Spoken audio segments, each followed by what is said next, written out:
Irfaan Ali spent a number of years in the cabinet before he became president. He had several portfolios, housing, in a period when we had one of the largest expansion in the housing program. He was Minister of Tourism at the same time, and water, the water sector. He also covered housing and water. So he was in the cabinet for several years, listened to the conversations, was involved in the discussions on all sorts of issues, from national security to everything else. He's had 5 years as president. Globally, he's already known. He has represented us well on every matter, whether the United Nations or a border issue with Venezuela. He's respected around the world. Mark Phillips had a large number of years in public service. He commanded thousands of troops as head of the army.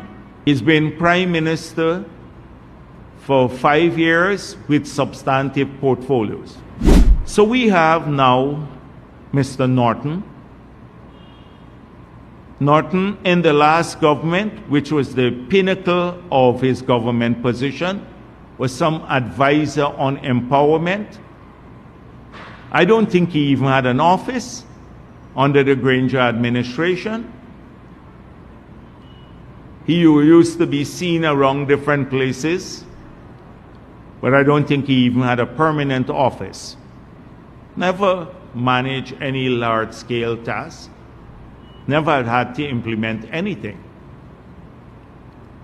As I said before, he's a little leaguer, and also he operated around the periphery of the power structures, both at the party level and at the government level. No experience whatsoever. Director of Finance, now the prime ministerial candidate, is around the same thing. They checked her LinkedIn today. My staff, I asked, checked. She was confidential secretary to the prime minister up to 2020. And then a member of parliament. And I'm not disparaging here, because we're in politics, we're looking at things in a hard-nosed way. That's the leadership of their ticket now. 2 persons who are charlatans, novices, who have never really negotiated alone.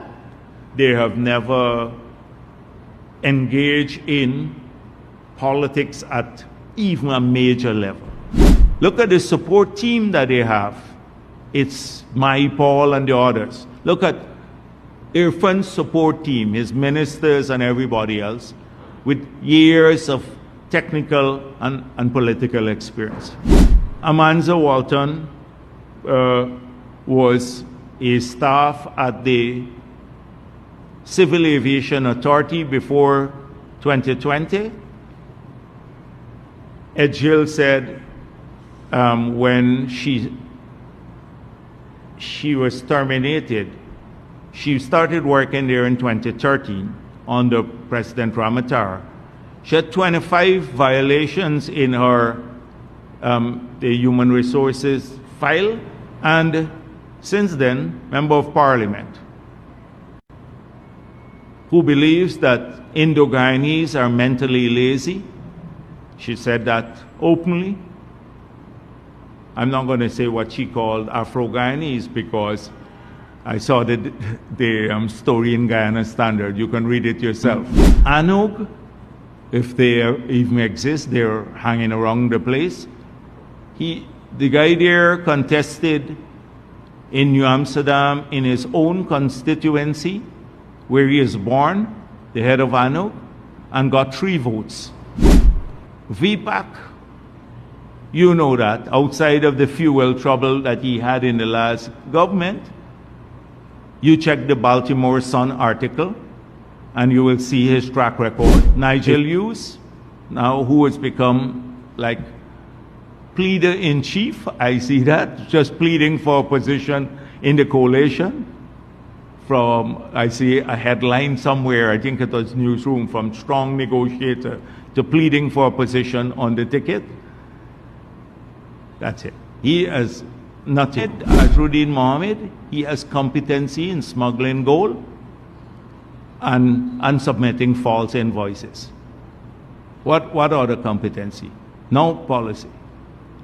So you just contrast that and think about entrusting the future of Guyana this time in the hands of that group versus Irfaan Ali, Mark Phillips ticket, supported by a party that has kept its promise to the people, always kept its promise to the people.